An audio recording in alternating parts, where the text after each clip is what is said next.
She was naked under the blanket that we shared. We tried to keep our distance, but as the night grew colder and wetter, we found ourselves closer and closer, until finally, we found ourselves in the middle of a kiss. Thinking back, what are the odds that I wasn't the only one there who was in love with their cousin? I was 14 when I learned that my aunt's daughter, my cousin, would be coming to live with us. I had never heard of this person before, let alone met them, so this was a surprise. "What's her name? When is she coming? What is she doing here?" I asked my mom. "Her name is Christine. She'll be here in a week, and she's coming here to study." I learned that she was my age, and even though it was all very sudden, I was more excited than nervous. And true to my mom's word, after a week, she was on her way. So that day, I sat on the porch waiting, rehearsing how I was going to introduce myself. If we were going to be living together, I wanted to make a good impression. But as her car drew closer, I remember thinking, what if we don't get along? What if she locks herself away, or worse, locks me away? What if she's an annoying brat? And as I saw her pull into my street, my excitement very quickly turned to worry. As her car showed in front of my house, my heartbeat raced. Then she stepped out of the car and my jaw dropped. She was beautiful, but I didn't want to seem like a creep, just sitting there, staring. So I jumped up, fumbled my way through introducing myself, and brought her luggage inside. Once I set it down in her room, I remember sighing at the fact that her first impression of me was probably not great. Out of nowhere, "Thanks," it was Christine. She'd found her way to her room with me still inside, and that's when I realized that all my worries were for nothing. She was easy to talk to, very energetic, and we got along well. Before long, I learned she would be going to my school. Since she was new, I became her guide at school. I showed her around, introduced her to her classmates, told her all about the teachers and the drama. This was how it went for her first week. We'd go to school together, sit in class together, have lunch together, and go home together. Soon, this person, my cousin, who I didn't even know existed a week ago, became my best friend. And yet, deep down, I wished we could be more. I knew it could never happen. The world knew it couldn't happen. But love isn't a feeling you can fight. But still, I tried, I fought, and I hurt myself every day because love always wins. Then came the camping trip. As the holidays rolled around, my parents wanted to give Christine a real feel for our state, beyond just the school, so they planned a camping trip. I remember it vividly. After we got to the campsite, unpacked and set up all of our stuff, Christine and I went for a walk, exploring the forest. I don't know how long we were gone for, but by the time we decided to head back, the skies had turned dark and it began to pour with rain. That was the moment I realized we had no idea where we were or how to get back. We couldn't really tell which way was which. We just ran, looking for shelter. In the distance, we saw a cabin, rushed inside, closed the door, and slid down onto the floor, listening to the sound of our panting, our dripping clothes, and the thunder outside. We looked around, found a match and a space for a fire, and set up something to keep us warm. We were both wet and shivering, but while I had been wearing a jacket which protected my shirt from the rain, all she wore was a dress, which was now soaked and glued to her body. She wanted a towel, but all I could find was a blanket. So while she stripped and covered herself with it, I turned around, looking outside, wondering how we'd make it through the night. There was no sign this storm would stop by morning. So, as hungry as we were, we decided that we'd have to spend the night there. The only problem was that there was only one blanket, the one she was wearing. "You keep the blanket, obviously. I can sleep without it," I said. "But your clothes aren't dried yet, and you'll definitely get sick," she replied. "I'll be fine," I reassured. But she wasn't having any of it. "You know what? This blanket is big enough. We could share." My heart skipped a beat. There was no way this was actually happening. "Are you sure?" I asked, half expecting her to burst out laughing and tell me it was a joke. But no, she looked me in the eyes and insisted. So as the storm continued outside, there we were, under the blanket, she still naked, and me staring at the ceiling, trying not to make things awkward.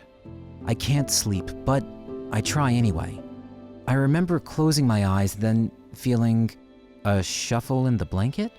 I glance over at her and she's moved a little closer. A minute later, another shuffle. She's even closer. Another few more minutes of this and now we're practically touching. Then, and I can never forget this moment, she grabbed me and kissed me. When she pulled back, she hid her face in my arms and muttered, "I love you." What were the odds that I wasn't the only one in the cabin that night who was in love with their cousin? "I love you too," I told her. We were, both of us, in shock, but elated and in love. We cuddled until we fell asleep, and when we woke up, the storm had stopped, and all we could hear was the sound of my parents looking for us. While I put out the fire, she got dressed, ran outside, and explained how we had gotten lost during the storm. And all this time, I'm thinking, was that a dream? What are we now? We were a secret. Our relationship was something we vowed not to tell anyone. At first, it wasn't difficult to keep things under wraps. We went about life as usual, making the world believe that we were just cousins who lived together and went to the same school. But between us, we were a couple. However, as our relationship grew, it became harder and harder to act like we were just relatives. We'd have to be sure that we were alone before we could do all the things a couple should be doing. And as the year went on, we started getting more and more looks, rumors, and questions. They noticed the way we acted with each other. I don't know if they ever believed me when I told them Christine and I were nothing more than just cousins, but I didn't care. We were happy. Love is love is love, you know? We weren't hurting anyone. What I do know is that the teachers believed me because it was during a field trip to Hawaii that they put us in the same room. And what a field trip that was. It was like a honeymoon. We went on our own little dates in our spare time, visiting malls, going to restaurants, and spent most of the time cuddling and kissing in our room. What we didn't know was that someone had seen everything.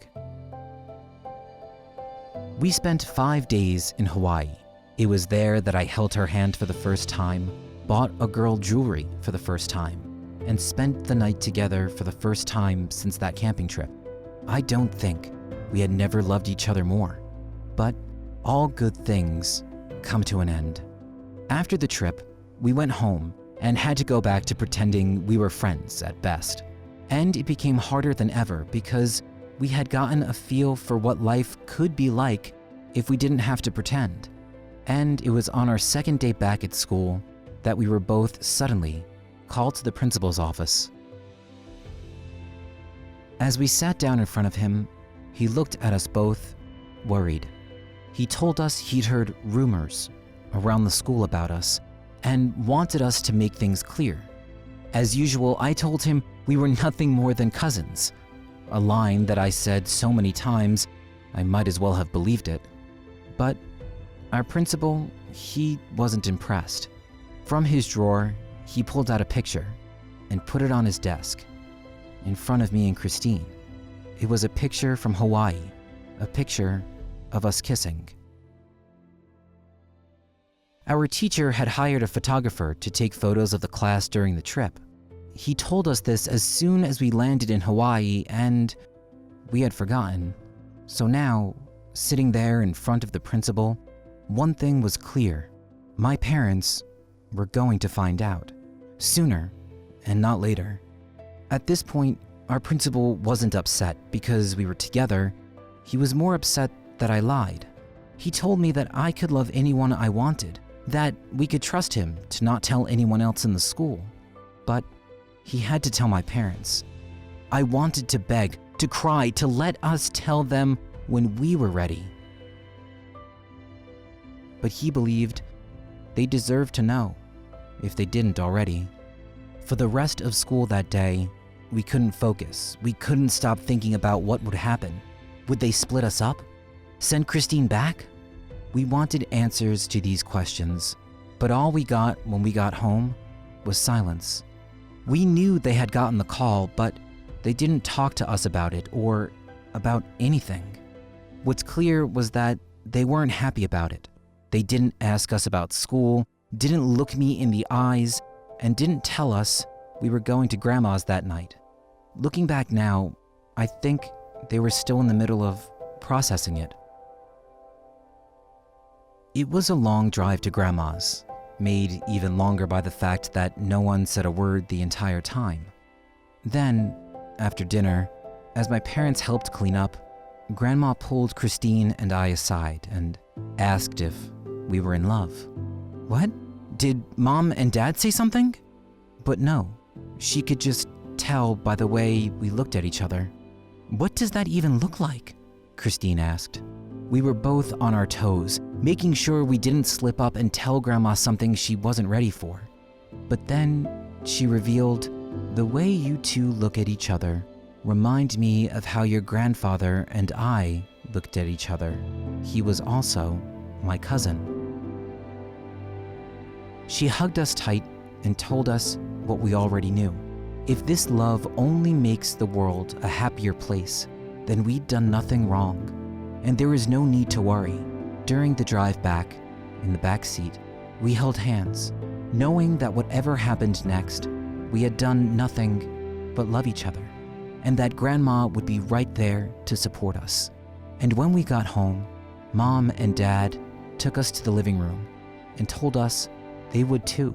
They may not have liked the idea of our relationship, but they liked the idea of us happy.